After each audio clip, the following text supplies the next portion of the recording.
Hey guys, Tim here. Just thought I'd do a personal build update.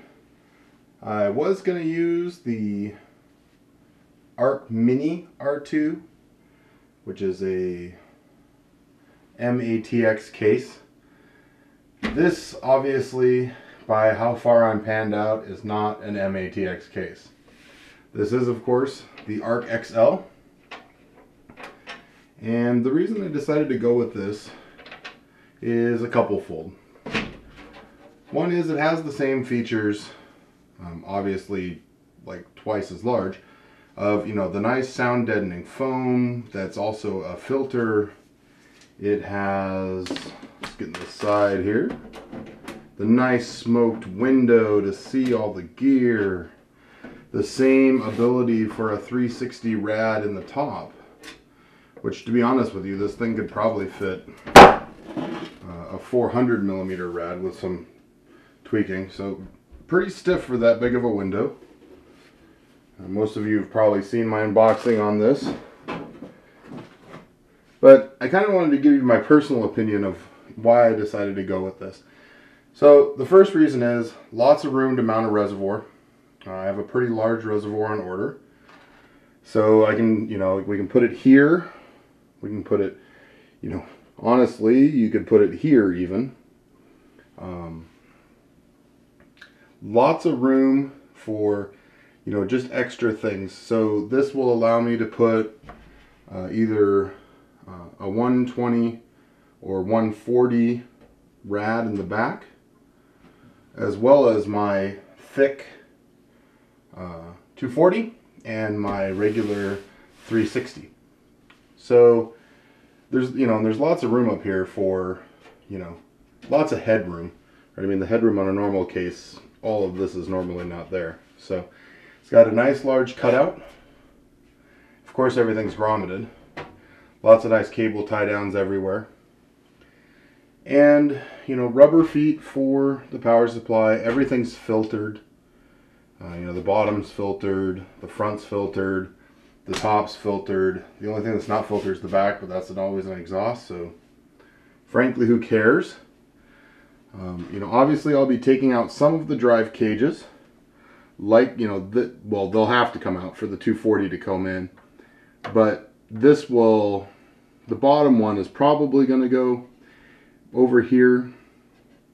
I don't know, I haven't decided on my hard drive configuration yet. That's still, I just don't know. I mean, I have a 520 Intel SSD, 240 gig that I'm going to use for my OS drive. I've just picked up a 1 terabyte Samsung Evo that I'm going to use for my compilation drive. But I don't know, I'll probably put a 2 terabyte green drive in here just for some bulk storage. I might put a 1 terabyte black drive in here with a 60 gig SSD for caching for games, because I've noticed there's certain games that really like to be on an array, any fast storage. There's certain games where once you start the game a couple of times, the caching kicks in and it just doesn't matter anymore, because you're playing roughly the same thing every time.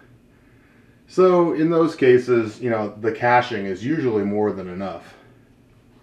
Of course, everything's nicely sleeved. Everything's black, even the USB 3.0. So that's kind of where I'm going.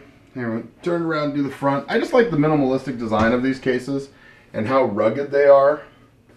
I really like the fact that they have the removable air filter on the front. Same kind of, not as thick obviously, but same kind of sound deadening and filtering foam.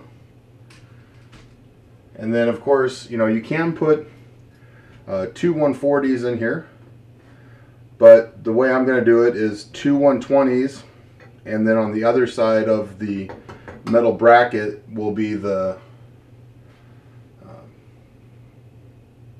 radiator. That's what they're called. The radiator will be on the inside. And that's the other thing that I like about this case better than the Mini R2, is that the Mini, you have to screw it into the plastic bezel on the front. So if you ever like take the bezel off, the radiator can't fit back through the hole. So you have to put the radiator on the inside, snap the bezel on, and screw them together. So if you ever want to take the bezel off, you almost have to take apart your whole loop. So this allows you, if you need to replace fans, you can do that. You don't have to take apart the loop. It's a little more sturdy, it's screwed into the metal. I was a little worried about vibration. This solves all those issues other than it's ginormous. But, go big or go home, right? I mean, this is actually, I was complaining that my current case is too big. I'm like, ooh, my half XM is too big. Where? I set this thing next to it. It's like 3 inches taller. So, not downsizing apparently. We're apparently upsizing. But this will be, a pretty significant water loop in here. Like I said, I like the idea that I can get an extra 140 in the back. I have lots of 3 1/4 inch base space to play with if I want to try to sit something up here. What, I don't know, because you can't put a pump up here because the reservoir has to feed, you want the reservoir to feed into the pump so the pump never goes dry.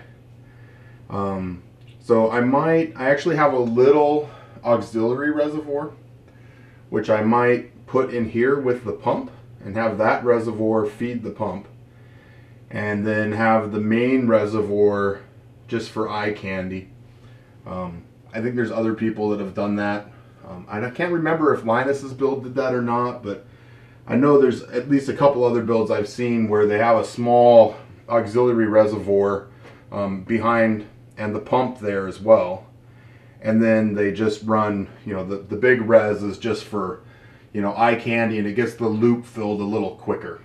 So we'll see how that goes. I'm not quite sold on anything yet. It kind of depends on where I can put the drive cage and how much room on the bottom of the case I have to mount the pump. Because I would like, the reservoir to be right above the pump and just have it come straight down into the pump. But it also depends on, how I can lay out my loop, kind of where I want it to go. So just kind of a quick update, guys. This is obviously, let me go ahead and lay this down because I'm actually going to do some work on this tonight. So I thought I'd just do like kind of a little vlog. Also, I love these rubber feet. They're awesome. So, and of course now you can see all the crap in my basement, but I don't care. The kids play down here and I have like 40,000 boxes of stuff to unbox. So this is obviously going to go in this build. Formula 6. I may replace the cooling. And here, you ready? You ready? Thousands will scream. I'm just going to sit that board right down in there, right on the metal. It's because it's got a back plate, which is actually cool because you can just sit the damn thing down wherever you want to. One thing I did do is, so the liquid I'm going with is the Hydrex liquid. So SwiftTech, non-toxic. It has the corrosion inhibitor, which is why it's blue. And I also have, it also has an algicide. And I have some silver to put in the loop as well to help with the algae.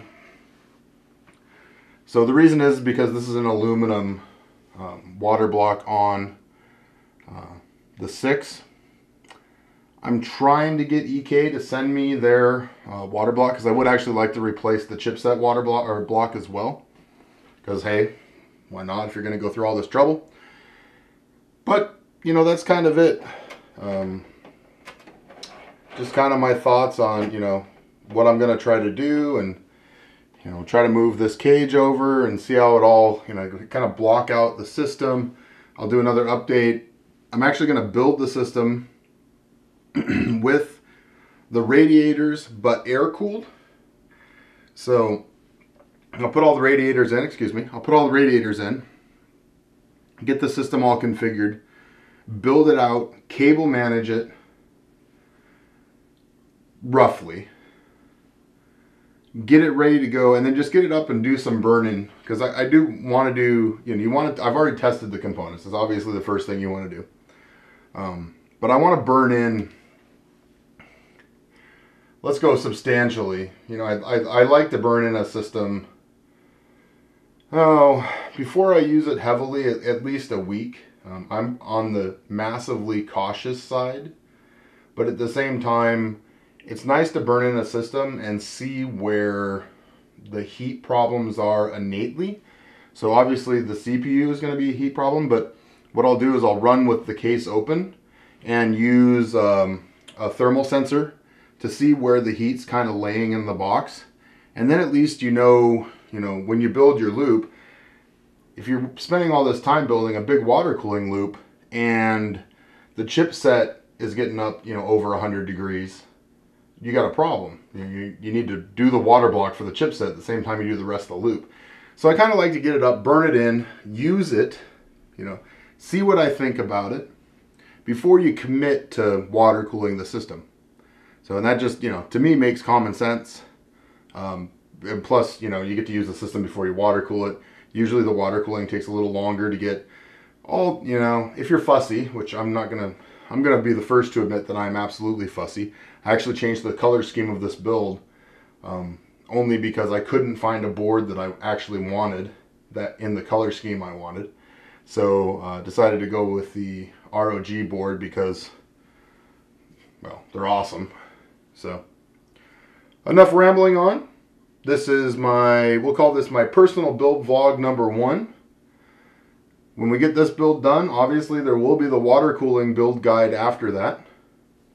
And basically I'm going to show you, a lot of people, will show you, hey, here's how you build a water cooled PC. What I want to show you is, here's how you build a PC with water cooling in mind, so that you can pick the right case, that you can pick the right components. And then when you're ready to do the water cooling, it's just a bolt-in situation rather than, a massive problem. This is Tim for TimmyTechTV, guys. Keep watching. We'll see you next time.